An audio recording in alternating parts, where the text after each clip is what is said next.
Hi all. Thought I'd do another game from that Rising Stars versus Experience tournament recently. So in this game, the experienced Grandmaster was Alexander Beliavsky, 2662, and his younger opponent's Caruana, 2670, so slightly higher on the FIDE rating. So Beliavsky played d4, after knight f6, c4, we see e6, so Nimzo Indian, but now it's avoided with going to the Queen's Indian lines, very popular to avoid playing knight c3. After b6, a3, so to avoid bishop b4s. So black plays bishop a6. And I remember video annotating a game recently of Nigel Short playing black here, and there's a key difference between that game and this game in the opening. So queen c2, bishop b7. Knight c3, now c5. So, as noted in that other game, the idea of this seemingly, losing a bit of time is to get the queen to c2, where it's not, protecting d4 as much. So, you could argue that the queen is less well placed. After e4 cd, knight takes d4. Black plays bishop c5, and white now plays knight b3. In the short game, he left the bishop actually on c5, and I was wondering why, and in that game I'd annotated that, video annotated that, d4 control, if white had taken on c5, black would have a stronger grip on d4. Now it's interesting in this game that black retreats the bishop, and this has very quick implications for a disaster coming up. So bishop e7, but I think, black must have misplayed the theory here. So maybe the theory is knight c6. Someone actually, I was checking the kibitzing at chess games comment, someone reckons that is actual theory, knight c6, but a bishop e7. So what is the fundamental problem with black's position here? Why would a disaster be imminent? Well, the queen and this pawn, they're on this semi-open d file, and white plays a very logical move now, just bishop f4, eyeing that sensitive d6 square. So black plays d6, but again setting up a target now for this d file. So rook d1, and it becomes apparent now that it's difficult for black to stop e5, and say, queen c7, there's knight b5, so it's a very uncomfortable position already. If queen c8, bishop takes d6, what is black doing about e5? He doesn't want to play e5 himself, surely, because then he would have a massive weakness on d5. So what he did was actually play castles. So Alexander plays e5, and black is forced into this, odd knight on the rim is dim move. So knight h5, bishop e3. So what actually is black doing here against all the threats? For example, ed and knight b5, just picking up the bishop on the pin. It's still, very unpleasant. So black actually played bishop g5, and Alexander simply played this consolidation move, queen c1, so keeping control of g5 in effect. So after the exchange of bishops, he's got control of g5, so the queen can't come there, but the queen can come to h4 if needed, rather than hang around the queen side, where it would be a target.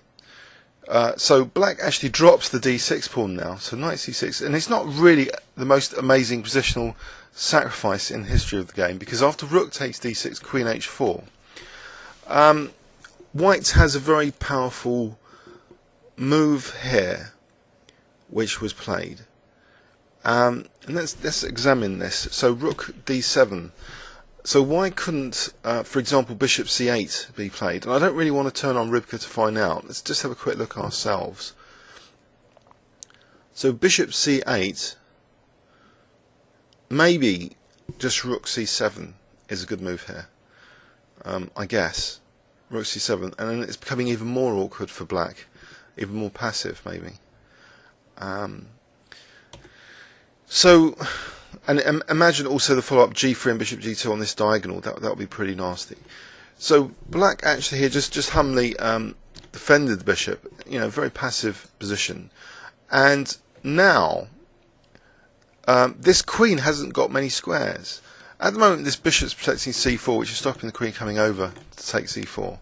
So actually, white attacked the queen, and how many squares are there? There's only one square here. Queen g4. Now h3. Again, how many squares are there for the queen? only one place again, Queen F5. And here was a very nice tactical combination. This seemingly awkward knight, seemingly doing nothing, springs into life in this combination. Because what White played, well, there's a couple of things I was looking at as well, actually. G4. Why couldn't White play G4? Maybe it's because Black plays Queen C2. And I suppose if Knight A1, Queen takes B2, attacking the A1 Knight again. So maybe Black's surviving here against G4, if this move is possible. It could be troublesome for White, especially because now there's Knight takes E5 and this Bishop's eyeing H1. So White actually didn't do that, didn't do G4. He played actually Rook takes B7. So basically almost forcing Rook takes B7, and now Bishop G2. So how many options are there for Black? If Knight takes E5, Bishop takes Rook seems clear enough. So Black played Rook C7. And now, White astonishingly he just captures on C6. Forget about G4s. He captures on G6. And now look at this. There's this powerful move introduced, Knight D4. If Queen C2, Knight D4. If Rook takes C6, Knight D4. Let's have a quick look at that. So that'll be forking the Rook and Queen. Where's the Queen going here? So G6 just take on C6. There's no Queen B1 check. There's nothing. So this is a disaster, isn't it? After Bishop takes C6, Black's totally like busted. There's no counterplay here. So Black played F6. After Bishop E4, Queen takes E5. Beliavsky simply played F4. Again, not many squares for the Queen, which has been a feature of this game, and he has to go to the unpleasant square where the Queen is now forked. Rook and Queen, and again there's no counterplay, so Black resigns. 25 moves. This young 2670 is basically stuffed right from the opening stage, and we can trace it back. If we do a trace back now, I think we can trace it back. Tell me if I'm wrong. Someone knows the theory of this, but Knight B3, I think it's important to leave the bishop there with Knight C6, like Nigel Short did, and he won his game recently this year, which was video annotated. So this seems to be an amazing opening for White. I didn't realise how powerful this could be. Just simply opening D file early with D4. Black has to be aware that this could be extremely dangerous, extremely quickly for this E5. It's fairly, in a way, it's fairly like logical stuff that there's a semi-open D file, the only semi-open D file on the board. So of course E4, E5 is potentially dangerous, but it's factoring in Black's counterplay. Maybe he thought he'd be okay in this position.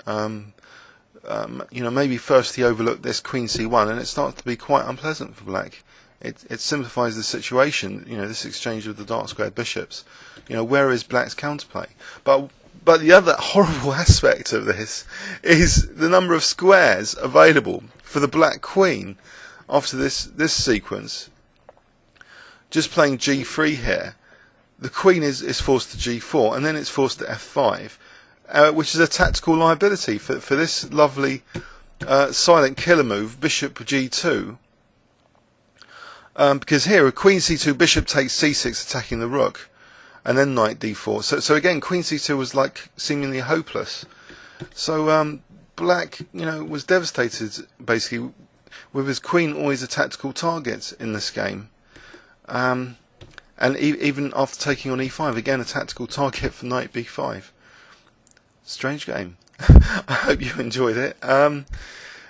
Please leave any comments or further suggestions of other games in this tournament that you found interesting. Thanks very much.